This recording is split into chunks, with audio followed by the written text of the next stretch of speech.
Salut les amis, c'est Mike Tigra, bienvenue sur ma chaîne YouTube. Montez le chauffage parce que vous risquez d'avoir de solides frissons lorsque je vais vous présenter ce personnage qui n'est autre que Camus du Verseau de chez Fox Studio.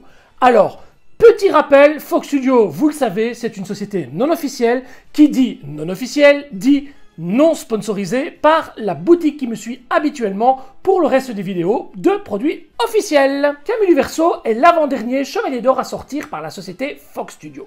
Il restera bien entendu Disque Masque du Cancer.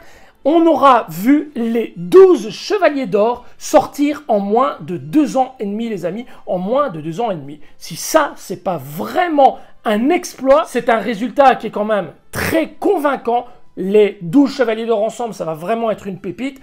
On sait que Fox Studio est en train de sortir les versions CPS. Vous n'êtes pas obligé de faire les 12 Chevaliers première édition et les CPS. Vous pouvez très bien faire un mix entre les versions qui vous plaisent le plus. Je suis très content de vous retrouver aujourd'hui pour vous présenter ce personnage parce que je l'attendais vraiment avec impatience. Alors, on lance le générique, on prépare l'apéro, les petits glaçons et on découvre tout ça ensemble. C'est parti, générique les amis.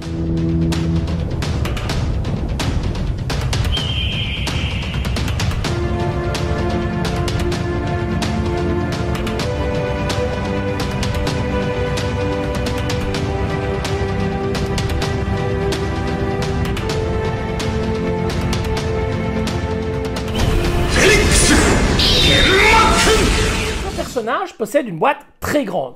La face avant reprend comme à l'habitude ce faciès bleu avec l'horloge zodiacale, le logo du Chevalier du Verseau, Goldstein Camus, les côtés rien de bien particulier, l'arrière toujours cette face blanche, le dessus Fox Studio et le dessous je pense que c'est identique. Vous voyez, la boîte est très grande. Une fois le polystyrène soigneusement ouvert, donc toujours à l'aide des 2 scratchs et du papier adhésif qui fait le tour de la boîte, vous retrouvez ce contenu. J'ai pris soin de déjà déballer chaque pièce individuellement pour vérifier si je n'avais pas de casse, parce qu'il y a pas mal de retours concernant des casses éventuelles sur cette vague. Donc soyez très vigilants. Allez, je vous montre toutes ces pièces de plus près. C'est parti. Comme pour tous les autres Chevaliers d'Or de la gamme première édition et non CPS, on a droit à une jolie enveloppe avec un artwork à l'intérieur. Alors sur l'enveloppe, vous voyez qu'il y a une horloge zodiacale dessinée et le logo de chez Fox Studio. À l'arrière, rien de bien particulier. L'intérieur contient donc cette fiche avec Goldstein, Camus, Aquarius, le logo du Verseau, Fox Studio, le logo également de Fox Studio ici, et à l'arrière, un joli artwork représentant Camus dans une pose totalement muséum. La base est ronde et présente une surface lisse qui est plutôt givrée avec des pointes de tous les côtés. Donc ces pointes de glace qui sortent, qui jaillissent du sol. Vous voyez, on a des couleurs blanches ici, des traînées de blanc. On a quelques lavis qui sont vraiment de toute beauté. La pointe des glaces est peinte également. Je pense que c'est peint sur l'extérieur. En effet, c'est de la résine transparente. Sur la version EX, nous avons droit à un trou ici qui permettra de venir y mettre l'attaque. Sur la version normale, dite régulière, on n'aura pas ce trou. On aura une surface qui est complètement remplie et qui ne permettra pas de venir mettre l'attaque. Nous avons par ailleurs pour cette version EX un petit kit supplémentaire qui viendra se placer de cette manière. Alors c'est pas très joli, mais ça a tout de même l'honnêteté d'exister parce qu'au départ, Fox n'avait pas prévu de le fournir pour les gens qui achetaient une version EX. Ça permettra notamment d'exposer le personnage sans son attaque, sans devoir avoir un trou disgracieux juste là. Mais ça aurait pu quand même être plus joli avec une résine un peu plus transparente. Là, on a vraiment un gros bloc qui n'est pas très visuellement correct, hein, soyons honnêtes. Sur l'avant de la base, on a le logo Camus en doré. Sur le verso de la base, on retrouve une illustration de Camus vraiment très jolie. Goldstein Camus juste ici au-dessus. On a droit à 4 patins et le logo de Fox Studio comme à l'habitude. La fameuse attaque, donc cette vague qui va dominer le personnage, dominer la base. Cette vague qui est superbe, de résine transparente. Alors, faites très attention, c'est hyper fragile. Et il y a eu pas mal de casses, comme je le disais tout à l'heure, au niveau des transports. Donc, soyez vraiment vigilants en la manipulant. Vous voyez qu'il y a un aimant de grande dimension également ici, ce qui permettra vraiment d'avoir une accroche impeccable sur la base. La jarre du Verseau, donc il viendra se fixer directement dans la vague avec cette petite encoche. Vous voyez, elle est vraiment superbe. On a un effet de shading ici de toute beauté. Vraiment une pièce somptueuse avec des ornements en relief. Très très belle pièce. Au niveau du corps du personnage, pas de mauvaise surprise une fois encore. Fox Studio nous a déjà prouvé à maintes reprises, c'est de la qualité. On retrouve une armure hyper bien peinte avec des effets de shading en veux-tu en voilà, des ornements sur l'armure, des proportions bien respectées pour cette statue. À l'arrière, on a un petit trou qui permettra de mettre la cape. Sur les côtés, bien entendu, des aimants qui permettront de mettre les bras. Et enfin, sur le dessus, une partie aimantée qui permettra d'accueillir la tête. La cape du personnage, assez pesante. Elle est un peu plus pesante que celle que je connais de chez Fox Studio. Elle est pourtant pas plus épaisse, mais j'ai l'impression qu'elle est plus lourde. Vous me direz ce que vous en pensez dans les commentaires, mais elle a l'air beaucoup plus lourde. Alors, la petite tige qui vient s'enfoncer dans le dos, couleur bleue sur l'intérieur, avec des effets d'ombrage toujours, hein. L'extérieur, quant à lui, est blanc, blanc nacré avec des effets bleus. Voilà, une cape assez classique, mais avec un très beau mouvement, voilà, qui donnera super bien sur le personnage. Une partie des bras qui incorpore les épaulettes ou épaulières. Alors là, je ne suis pas totalement content de ces bras parce qu'ils incorporent donc les brassières. Chose que je n'aime pas trop, ce n'est pas trop accurate au niveau du dessin animé. J'aurais préféré avoir le choix de les avoir ou pas pour être beaucoup plus accurate au niveau de l'animé. Ce n'est pas le cas, on fera avec.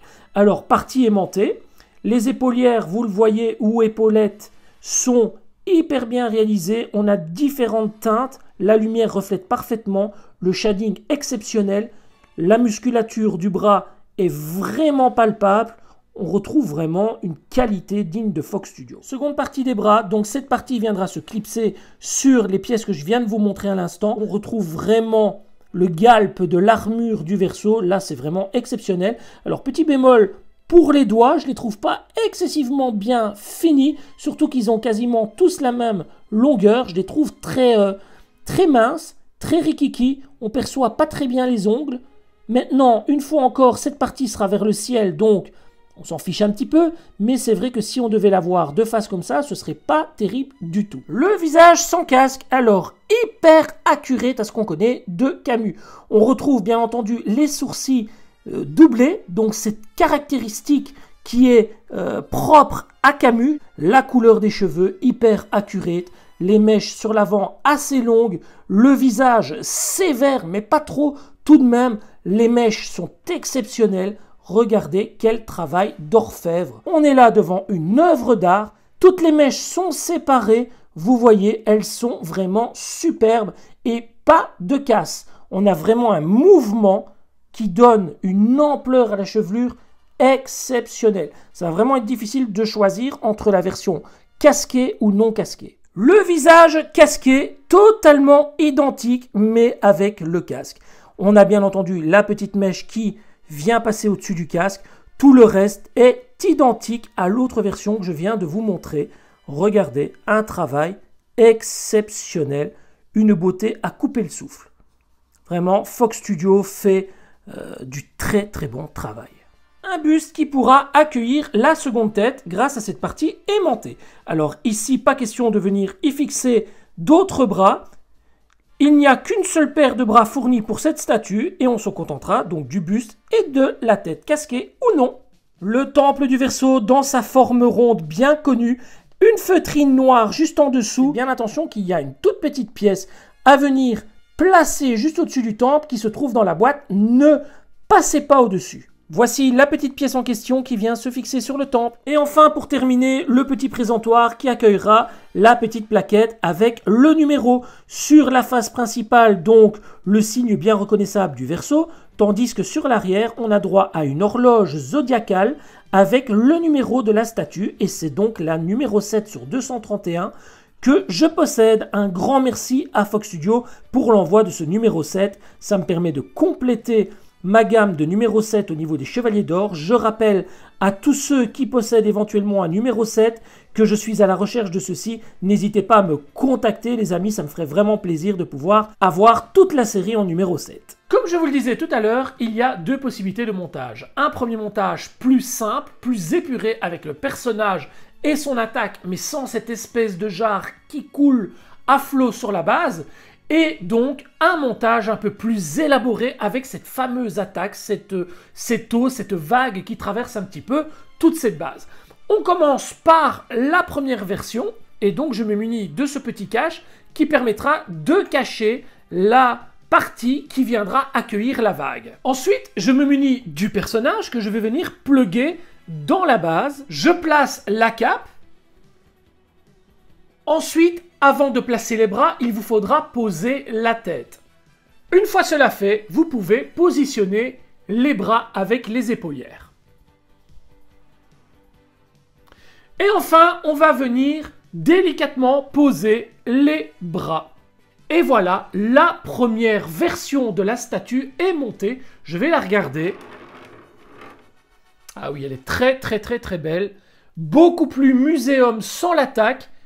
C'est une pièce vraiment superbe. Alors, les bras ne tiennent pas fort au-dessus. Rassurez-vous, ils ne tomberont pas. Ils sont tenus par l'attraction forcément vers le sol, donc ils ne peuvent pas tomber, sauf si vous retournez, bien entendu, la statue à l'envers. À ce moment-là, mettez de la pâte à fixe si vous voulez faire le poirier à notre cher Camus. Somptueux, regardez, il est vraiment magnifique. Ça, c'est pour la première version. Vous pouvez refaire la même version cette fois-ci, mais avec la tête casquée, c'est ce qu'on va faire tout de suite. Maintenant que vous avez vu la façon la plus simple de monter le personnage, on va choisir la version un peu plus élaborée. Donc je vais retirer le buste pour ne pas être gêné. Voilà. Je vais également retirer la partie cache que l'on a sur la base. Je vais me munir de cette fameuse vague. Alors, attention, vous allez devoir passer cette partie derrière la jambe du personnage et ça rentre tout seul, les amis. Et voilà ce que ça donne.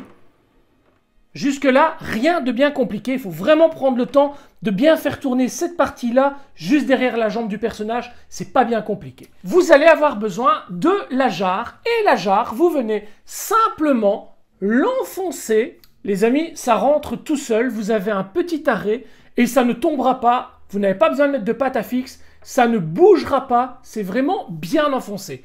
Je regarde avant de vous le montrer. Waouh. Moi qui étais plus sur une version muséum, là le rendu est juste exceptionnel. C'est juste splendide. Honnêtement, c'est splendide. Allez, je vous le montre. Je vous fais pas attendre. Regardez-moi ça. Ce personnage, comme il est incroyable. Je ne m'attendais absolument pas à un tel résultat. Moi qui pensais franchement l'exposer, mais sans l'eau, sans cette jarre, le résultat est juste exceptionnel. Waouh les amis, splendide, vraiment. Bien entendu, il nous reste le petit temple. Je vous ai parlé tout à l'heure de la petite pièce à venir remettre au-dessus. N'oubliez pas de la mettre. Et enfin, nous avons donc la petite pièce qui permet de présenter le fameux numéro. Voilà, le petit présentoir. Et voilà, nous avons une statue qui est complète. Si vous avez aimé cette vidéo, comme d'habitude, si ce n'est pas encore fait, n'oubliez pas de vous abonner à la chaîne. Activez la petite clochette pour bien recevoir toutes les futures notifications pour les prochaines vidéos. Laissez un pouce bleu, un commentaire. En tout cas, sur cette chaîne, il y a pas mal de nouveautés à venir. Je vous propose à présent de passer sur une vue rapprochée et de terminer la vidéo sur une vue globale des vitrines. Les amis, prenez soin de vous. À très bientôt pour une prochaine vidéo. Prenez soin de vos proches, c'est là tout l'essentiel. Salut les amis, ciao ciao!